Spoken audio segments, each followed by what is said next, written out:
Live from downtown Detroit, home of WDIV and Click on Detroit, Local 4 News at 5 starts now. They are not everywhere, but snow showers intense in spots, and that's going to be trouble for the drive home. We'll see how long they last. All right, Ben, tragedy on I-94. A toddler killed in an early morning crash. Now we're learning new clues into what may have caused it. A heartbroken widow confronts the man who took her husband's life. I should not have to talk about my husband in the past tense.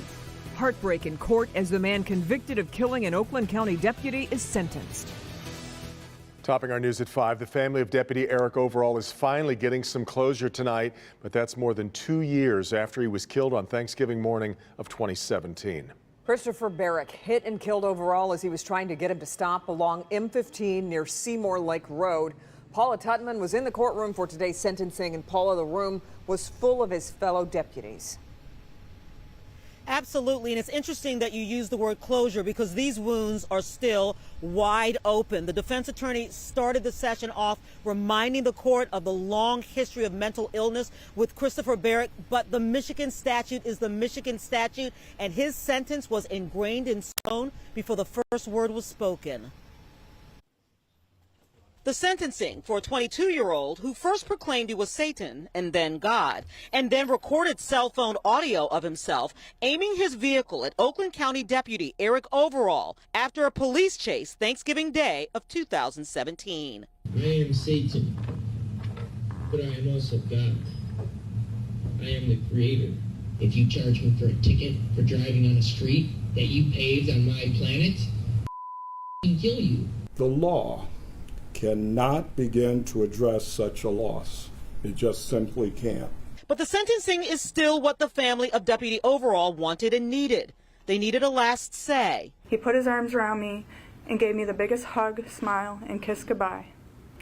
Little did I know that that was the last time I was to see my husband alive. His wife of only 5 months, Sonia, says this may end the legal chapter, but does not complete the healing. He wasn't defined by being a police officer. He was defined by the type of man that he was, and full of integrity, full of love, and always wanted to give that out into the community. Overall's son, 22 years old, the same age as Christopher Joseph Barrick was when he killed his father.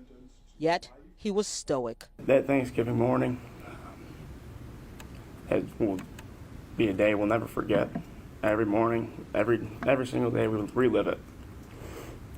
Even at night, losing sleep. Christopher Barrick, now 24, will spend the rest of his life in prison. 2 counts, first-degree murder and murder of a police officer. Had fewer than 24 words to say for deliberately aiming his car in Overall's direction. Yes, I just want to say to the family I'm sorry for what I did. I hope that they're all doing okay. And the family of deputies charged to stand watch did so with equal pain in their hearts. Deputy Overall was their brother. Many of them stood at his casket, and now they see that the law is followed while working to heal their own wounds. And to be clear, that Michigan statute, first-degree murder, murder of a peace officer, this 24-year-old was sentenced to life in prison without possibility for parole. Back to you. All right, Paula Toddler reporting for us tonight. Paula, thanks.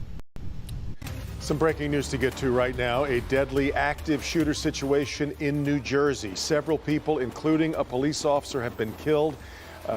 For more than an hour, there was an explosion of gunfire coming from inside a Jersey City store as heavily armed police officers and SWAT teams swarmed the area.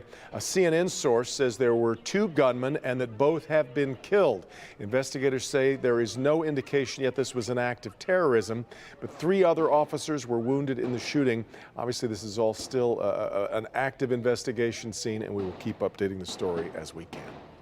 New tonight, state police say the driver involved in a crash that left a toddler dead has been released pending further investigation. Crash happened a little after 6 this morning in the eastbound lanes right near the I-696 interchange. Larry Spruill following the story tonight and has new information about what happened that led to the crash. Larry. Debris all over Interstate 94 Tuesday morning. Broken glass, even a child's toy in the middle of the road. All of this, the aftermath of a deadly crash that killed a 1-year-old boy. It breaks my heart. What a Christmas for those poor people. The reality of what happened just feet away from Pat Piozak's home Tuesday is settling in. Pat says she heard a loud crash near Interstate 94, and she had to see what happened. It's so sad. Oh dear.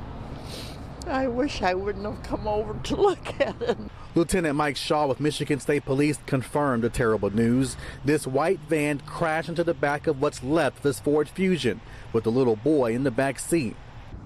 It appears that the driver of the van was, according to witnesses, was driving a little too fast, was changing lanes to out the traffic pattern, changed into the left lane and rear-ended the passenger car, a Ford four-door. Lieutenant Shaw says the one-year-old was in his car seat in the back, but he died. There was no chance for anyone, be it restrained, unrestrained, adult or child, that would have survived sitting in the back seat of that car. Now neighbors and witnesses are heartbroken. I certainly will pray for them. And a spokesperson with MSP did tell me they are still looking into this crash. Meanwhile, the driver was released pending further investigation. We're live tonight. Larry Sproul, Local 4. It's just crushing, Larry. Do we have any word on how the mother of the one-year-old is doing?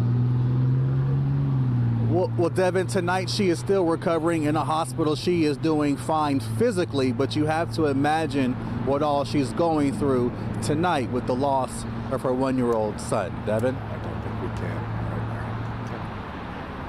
Absolutely heartbreaking. All right, we are here in the weather department right now with Ben, and what a difference from yesterday. The cold is really settling in, and it's going to be around for a while. The big talker, though, this morning was the little snow that kind of moved through here. Yeah, you saw it on the car in that video, and we've got even more this afternoon than what we were dealing with this morning. It's not covering everybody, but those places where those snow squalls are showing up, see how dark the radar returns are showing up. This one's running right into the airport here, and most of these have been along I-94. So we've seen multiple spots being impacted by that. Further to the north, we've got more of these, especially this one in northern Oakland County that's running through Lake Orion.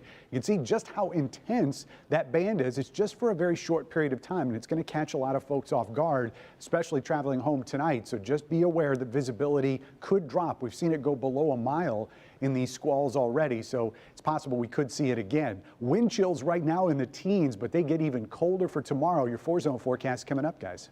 All right, Ben. Well, history today in Washington. House Democrats announced 2 articles of impeachment against President Trump: abuse of power and obstruction of Congress. That decision narrows the focus of the Democrats' case after more than 2 months of investigation. Alice Barr has more from the Capitol. Alice?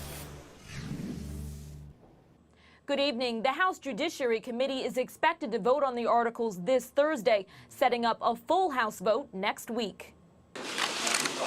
Standing below a portrait of the first American president, House Democrats introduced articles of impeachment against the 45th. Charging the President of the United States, Donald J. Trump, with committing high crimes and misdemeanors. The 2 charges that President Trump abused his power by pressuring Ukraine to investigate his political rivals while withholding military aid, and that he obstructed Congress by blocking documents from being released and witnesses from testifying. If allowed to stand, it would decimate Congress's ability to conduct oversight of this president or any other in the future. House Republicans accusing Democrats of acting for political reasons. They're impeaching him because they're afraid he will get reelected. That's not why you have the power of impeachment. That's the abuse of power. President Trump calling impeachment sheer political madness and repeating that Ukraine's president said there was no pressure. At the same time, President Trump is meeting at the White House today with the foreign minister from Ukraine's biggest rival, Russia. And on a day of division, a bipartisan move, House Democrats announcing they'll support a new trade deal with Canada and Mexico, handing a potent political win to the Trump administration. And there are some people who said, why make it look like he has a victory? Well, we're declaring victory for the American worker. Trying to shake the president's label of do-nothing Democrats, even as they move closer to impeachment. While House Democrats appear poised to impeach, the Republican-controlled Senate trial will be a different story, and President Trump does plan to participate then. In Washington, Alice Barr, Local 4. All right, Alice, so with that House vote expected perhaps to come next week, the Senate trial expected to start in January. Much more ahead here at 5. Here's Sandra Ali. A young mother murdered. Everyone started believing then that something happened, that something was wrong.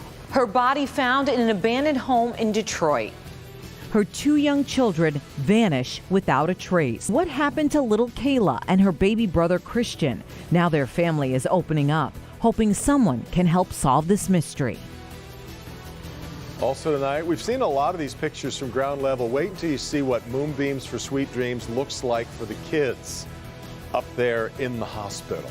Our special view of that coming up just here at 5. Jason. The MGM Grand has a room it's been dying to open. And today it and the other casinos may have gotten some news they've been waiting years to hear.